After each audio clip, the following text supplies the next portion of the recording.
definition, my language or definition of who I am, and not the definition of what I was supposed to be. Yes. Those are two different things, and I appreciate Rhonda for building a stage where I can do that.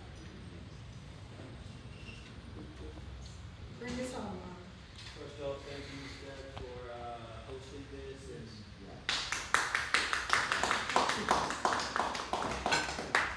having the vision to call us all together. This is a conversation, an Afro conversation that needed to happen, and we hope it continues to happen. This series. It's like one statement kept on ringing in my head as we spoke and as I listened and we were sharing, and that is in my lifetime. Can't just stop. Wait, finish. You want to support it. In my lifetime, that's what you pick up. Thank you. In my lifetime. I'm got to give me some right now.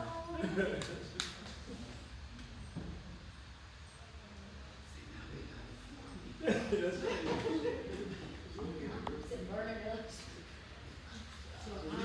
I think this is going to be very well received. It's happening. Yes. All right, take two. I'll just start again. So, yeah, thank you so much for hosting us and for having this wonderful panel discussion. Thank you to my fellow panelists. This is an after conversation that needed to happen, and I hope this series continues to happen, and we grow and leaps and bounds from this. A saying kept on ringing over in my head, like as I sat here listening. That is, in my lifetime. Some of you guys might have heard of Plan 2063. This is the African Union's plan for Africa. If you've read this big document, you realize a lot of flowery language. I'm not waiting until 2063. I ain't got time. And none of us have time. Even a wee baby does not have time. And just like I told you guys before, I wasn't trying to toot my own horn, like some young brother called me his mentor, and other people like sitting there and listening like they've never heard anything like what I've said before, and I'm sure Jay, you get this as well. People say, you think different. A lot of frustrations that we may have and we've experienced and that others coming to the continent might have as well. Again, it's about socialization, but from different places, okay? But I'll reiterate again, to me, what's working for me is patience. Because it's not perfect, nowhere is perfect, nowhere is always roses. Every now and again, I don't even want to leave the house because things are so hard in my mind, the way that I plan my journey here and what's currently happening, or kind of like trying to dig yourself out or what have you. Things do happen, but that peace of mind thing, I hold on to that tightly. I hold on to the fact that the universe, the ancestors, the creator, etc., has made this a destiny kind of goal for me to be here. And whatever I've gone through in my life, ups and downs, if I'm able to share this with anybody and they get something out of it, job done. And as we continue on this journey, again, I'll just say that, equitable relationships, we have to really, really practice that. That's for whatever position that we're on. We're all people at the end of the day. It's just we learn things differently. Nothing makes anyone more intelligent or this or that or like that than anyone else. And It don't. no, it doesn't surprise me though. And I've found that I learn so much here. I'm learning things all the time. Sometimes I just gotta listen and remember that we have 2 ears and 1 mouth for a reason. And I continue to learn things from everybody. Yeah. 2 years I still don't know good enough kinyarwanda to have a conversation. But I'm trying. I'm trying. So and the reason why I brought that up actually isn't even just to be like why can't I get that together? I apologize all the time to my Rwandan brothers and sisters that I don't know that and that I speak this Kalinaka language. But what can I do? Yeah, I'll try harder to try to learn that a bit. But Kinyarwanda as well. Most, not Kinyarwanda, most Africans in general, you will come across, know at least 3 languages. Yep. At least 3 languages, right? So we have to see that, like, wait, there's, like, it's not just what we're being told or maybe frustrating experience that we've had, etc. It's only socialization, and we just have to share more and be willing to listen and take it in as well. So patience and persistence. Thank you, and thank you all so much. For a great conversation. So at this point, if there are comments or questions. Yes, comment. Okay. Yes. I'll come into your building. Yes. Okay, but how do we want to do this? We want to take a camera around, or do people want to be on camera? Should we turn the camera off? How you want to do this? No camera. No camera? Yes. Okay, so we turn it off. But I feel like what you're going to say is going to be important, so why don't you... Right. This is our conversation. So you can say what you're going to say. Ms. Deb will repeat your comment or question, and then we can talk about it. Okay. Okay. So, I want to thank you again for this. You have to speak. Speak up, okay. Yeah, I just wanted to thank you again for this meeting, and I'm really happy that you're satisfied and pleased with your stay in Rwanda, and I agreed with most of the points, and some of the points I was like, yeah, but the points I agreed on, especially was on the part of Jay, Sister Jay, when she said, like, hey, you know, it doesn't matter. Like now, I'm a seasoned African. I don't have to worry about being called a black Mzungu, because she is aware now, like, hey, you know, we are different, and we come among Banyarwanda folks, or you come among these Africans, and they call us black Bazungu, but it's okay, because we are different after all. We think different, we live different, and yeah. So this whole like romanticization and sentimentality, I think it would be good if you learn also from her and also Mama Africa, people like Mama Africa, on how to, you know, just go with the flow. Yeah, go with the flow. Not come and impose and say, look, I'm a black American, and because I'm a black American, this is how it's been for me as a black American. Why don't you understand, you African? And why don't you understand that? Hey, I'm not black Mzungu. We're not black Bazungu. You are black Bazungu because that's how you perceive. But instead of like questioning or trying to find out why you are perceived as black Bazungu, you allow the emotions to, and then it kills the whole vibe, and then many of you have to pack up and leave and go back to Europe and America. And this has been going on since the 70s. I mean, this is not the first time black Americans or black people are coming. Yeah, they've been coming since the 70s, right? But it's not been working because of this ego and emotion that it just keeps setting people apart. Like, nobody wants to learn from the other. Nobody wants to build equitable relationship. Everybody's in his own mindset. But this could be a good platform, But I'm sure it will grow beyond just panels. I want to give some context to. You can maybe summarize if you need to.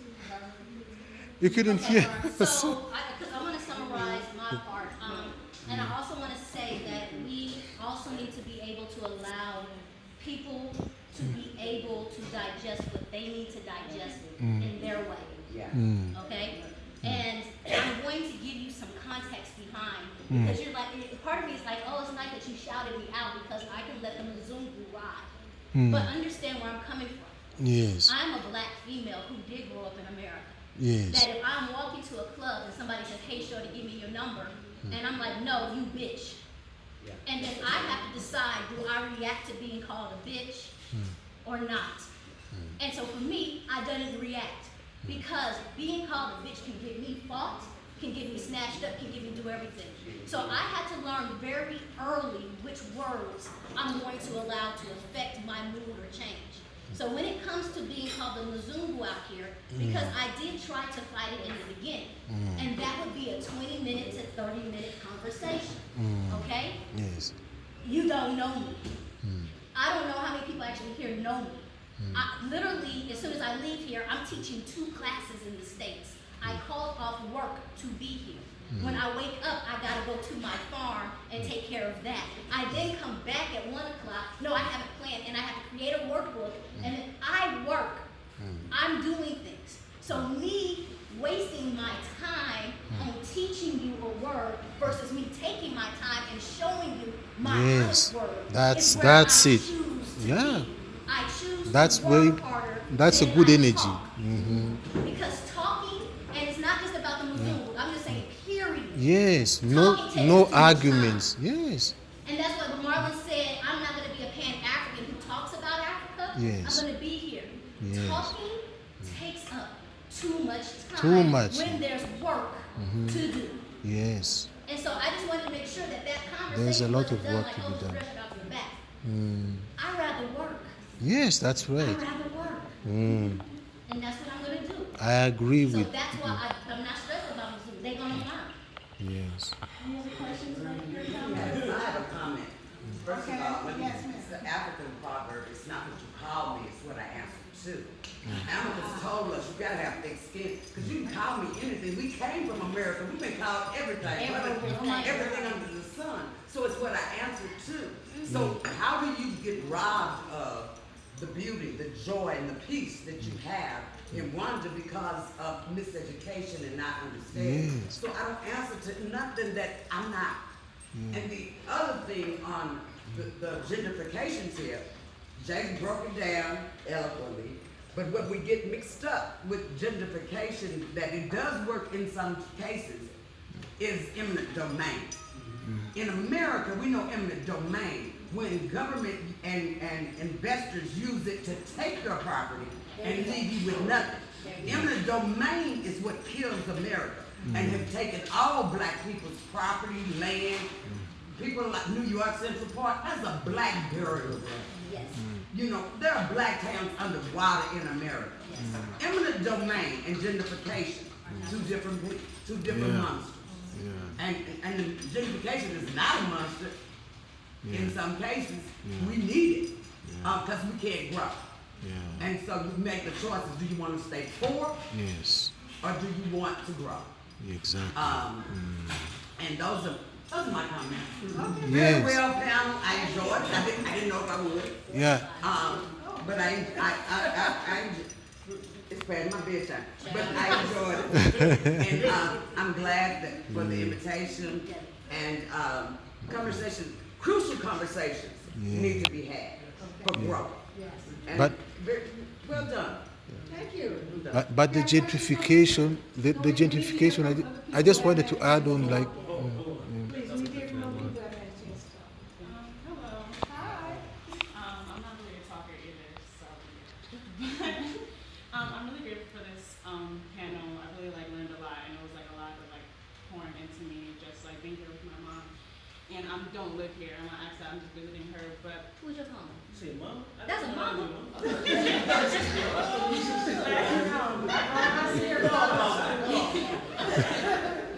let's give some context so people don't go crazy. Okay, she was my teacher, yes, once upon a time, but she adopted me technically, and now she's my mother.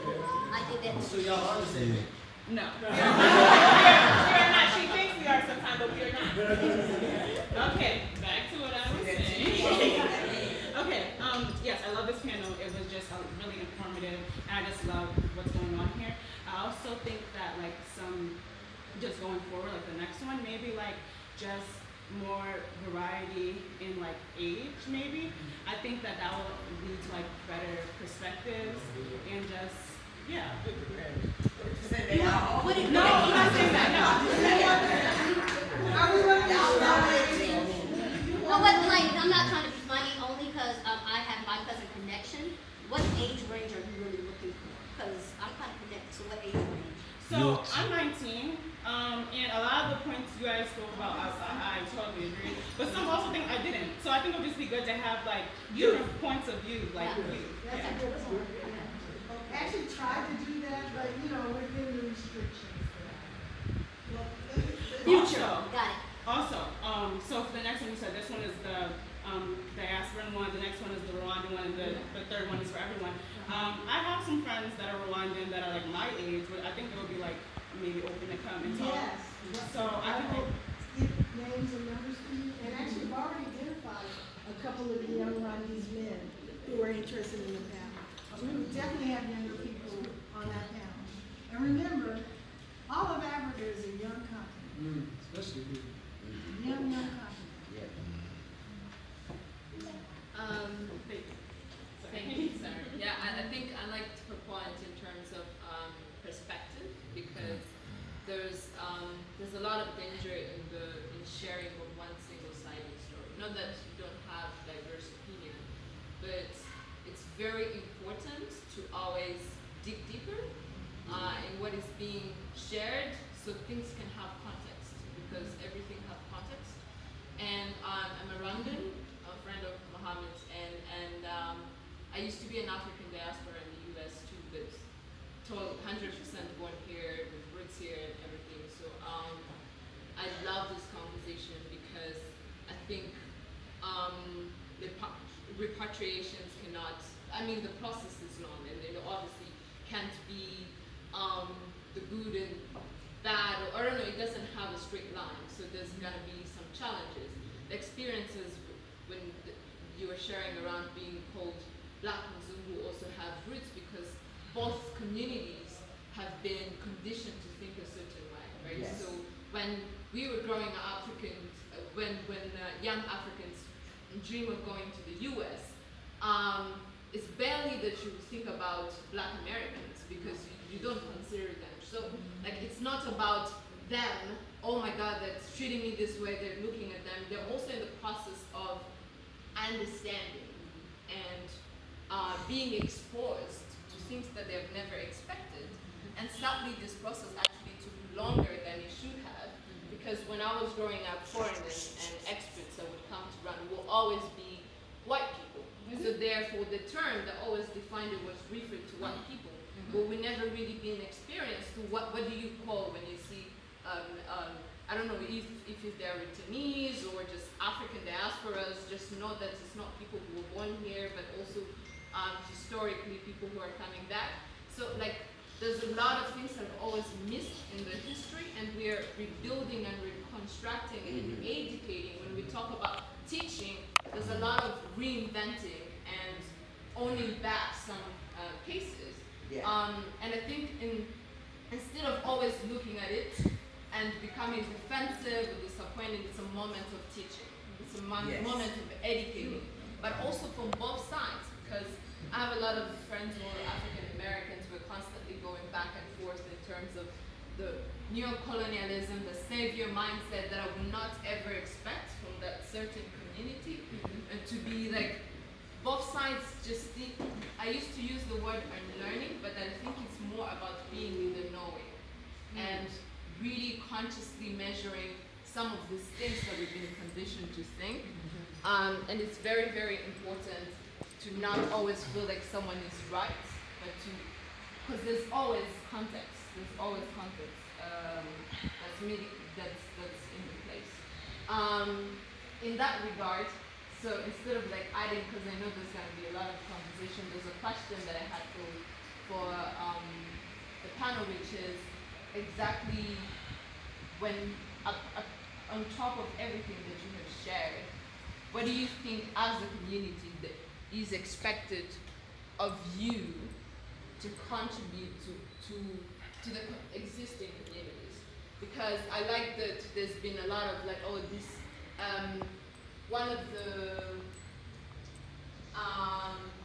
assumption is that when you're coming back to a place that you have always yearned and longed for, right? It can sometimes sell you for streams and like, this is my place where I'm gonna finally be myself and discover myself, but the process is the same. Even for African diasporas, you still have that savior mentality of like, now I've learned so many things, I have to come and change my community into all of these things, rather than sitting down and asking myself, why was this system so disturbing for me? What do I need to learn?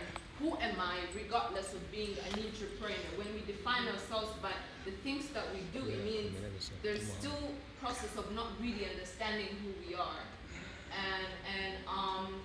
and what we can learn from that process. And I think that's why it feeds a lot in why we get so disappointed, because we had a lot of expectations on how the process is going to